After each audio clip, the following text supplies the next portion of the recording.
상대적으로 다른 곳에서는 이 라인업을 다 갖춘 곳이 없기 때문에 그것들도 언젠가는 가야 할 길을 리플은 지금 이미 시작을 했고 그거에 대한 이제 가속화를 굉장히 달릴 거다. 그러면 리플의 가격 상승에도 충분히 도움이 되겠네요. 그럴 수 있겠지. 네, 안녕하세요 대표님. 오늘 또 무슨 일로 부르셨나요? 오늘은 그 솔라나 현물 ETF가 이제 드디어 승인이 됐어. 오, 그 알트코인 ETF 이더다음에 거의 최초 아니에요? 그렇지. 오. 그런 측면에서 꽤나 시장에서 막 반응이 있지는 않은데 왜냐하면은 신청한 데가 엄청 이제 뭐 메이저 자산운용사 이런 데는 아니다 보니까 그래도 알트 ETF도 기관 승인이 이제 시작이 되는구나라는 신호탄을 준 것 측면에서는 꽤나 의미가 있지. 다른 데도 이제 또 슬슬 다 신청하고 승인되지 않을까요? 그래서 오늘 뭐 솔라나 ETF 얘기를 하려고 했던 건 아니고 네. 그런 이제 솔라나 ETF 그걸 보면서 시장에서도 많이 하는 게 이제 리플 차례가 오겠구나 라는 얘기를 하고 있는 게 있고 최근에 리플에서 인수한 얘기 했었잖아. 그 관점에서 마지막 조각이 하나 남아있는 게 있어. 그래서 그 얘기를 좀 하려고 해요. 한번 얘기해 주세요. 간단히 이제 그 좀 복기를 해보면 그 리플에서 인수한 회사가 최근에 이제 크게 볼 만한 한 세 가지가 있는데 하나가 이제 지난번에 유동성이나 이제 뭐 신용 이런 측면에서 그 히든로드라는 데를 인수했지. 그래서 리플 프라임으로 바꾼 얘기를 했었고 그러면서 이제 전통 금융권 쪽에 큰 서비스가 하나가 있고 그럼 자산을 보유하고 있으면 이제 회계장부 관리도 이제 재무 관리 이런 측면에서 G 트레저리라는 데 인수했던 게 있는데 사실 리플이 제일 유명하고 알려진 건 이제 송금 결제 쪽이잖아. 근데 거기서 마지막 조각으로 인수한 데가 캐나다에 있는 핀테크 결제 회사인데 레일이라는 곳을 인수를 했지. 그래서 사실 이 세 군데를 지금까지 이제 오늘 것까지 이제 레일 얘기까지 하고 나면 기업들 입장에서 이빨 빠진 서비스가 아니라 송금하고 그거 이제 스테이블 코인으로 하면 뭐 필요하면 신용이나 뭐 이렇게 유동성도 거기서 이제 뭐 찾아가고 이제 그 다음에 하면 회계 처리까지도 할 수 있는 플로우가 다 만들어지게 되는 거지. 근데 예를 들어서 생각해 보면 두 개는 있는데 하나가 없어. 그럼 기업은 그걸 알아서 해야 되는 거잖아.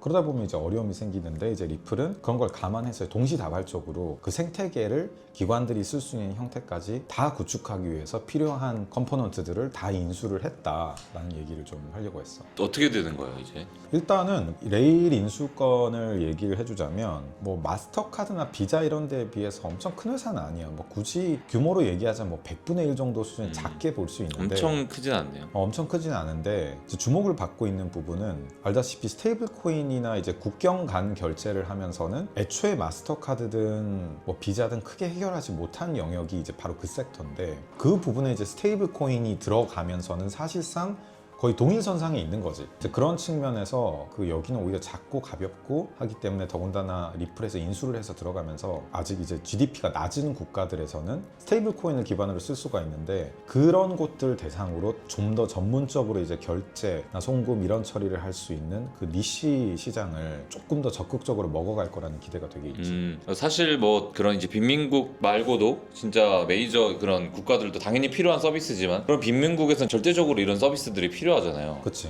수수료도 엄청 비싸고 느리기도 하고 뭐 계좌 없는 사람들도 또 태반이고 그치. 그쪽에서 좀 더 이제 정밀하게 좀 해보려고 하는 것 그치. 같아요. 근데 이게 많은 사람들이 그러면 이제 못 사는 나라나 뭐 경제 규모가 작은 나라니까 별 임팩트 없는 거 아니냐라는 얘기를 하는데 사실 전 세계의 뭐 1차 산업이 이루어지는 곳들은 그만큼 경제 규모가 작은 경우가 많아. 자원이 많거나 이런 것들. 뭐 석유 제외하고 뭐 천연자원 이런 것들 뭐 나무 뭐 커피 등 그런 것들은 근데 우리가 흔히 이제 뭐 일반화해서 얘기하는 못 사는 나라에서 그런 거 하는 경우가 많이 있는데 그곳들이랑 그 무역을 하는 데가 누구냐는 거야. 그 선진국 혹은 이렇게 조금 더 이제 경제 규모가 큰 곳들이 그런 곳들을 1차 산업의 이제 무역 대상으로 삼고 하는데 무역 대상지에서 나는 스테이블 코인으로 결제해 주세요. 예를 들어서 뭐 리플 뭐 이걸로 해주세요. 이런 요구가 생기면 혼자 할 수는 없거든. 결국엔 선진국 금융 서비스도 반대급부에서 이런 서비스들을 이용하게 되는 결과가 나을 수 있다라는 측면에서 꽤 유의미할 수 있는 거지. 여기서 갑자기 좀 의문점과 궁금한 게 좀 드는 게 리플이 확실히 송금 결제 부분야에서는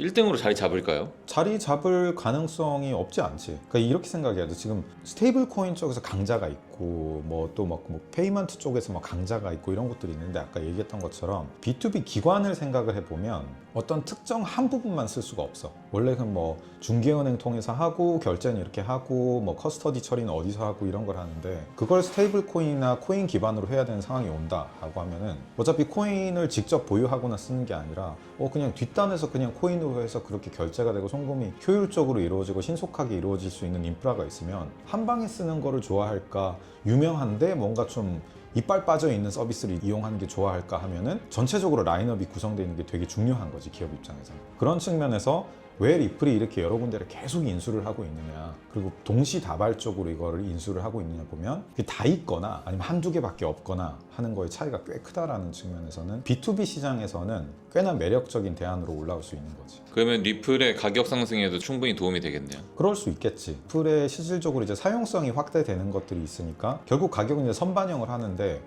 이런 기업들이 이렇게 쓰네, 볼륨이 이렇게 올라오네, 기대감 측면에서도 영향을 줄 수 있고, 중기 장기로 갔을 때는 그 차별성이 더 벌어질 수 있지 않을까 생각이 되는 거지. 그럼 끝으로 오늘 영상 마무리 할 말씀 해주세요. 지금 시리즈로 몇 개를 얘기를 했는데 결국에 B2B 기관들이 송금, 커스터디, 유동성, 장부 관리 이런 것들을 다 할 수 있는 전통 금융권 내에 있는 서비스 라인업을 다 갖췄어. 상대적으로 다른 곳에서는 이 라인업을 다 갖춘 곳이 없기 때문에 그것들도 언젠가는 가야 할 길을 리플은 지금 이미 시작을 했고, 그거에 대한 이제 가속화를 굉장히 달릴 거다. 때마침 이제 솔라나 현물 ETF까지 승인이 되는 걸 보면서 이거 두 가지가 좀 상호작용, 시너지를 내면서 발전도 마찬가지고 XRP의 가격에 대한 어떤 기대감 이런 것들도 확실히 좋아질 수 있겠지.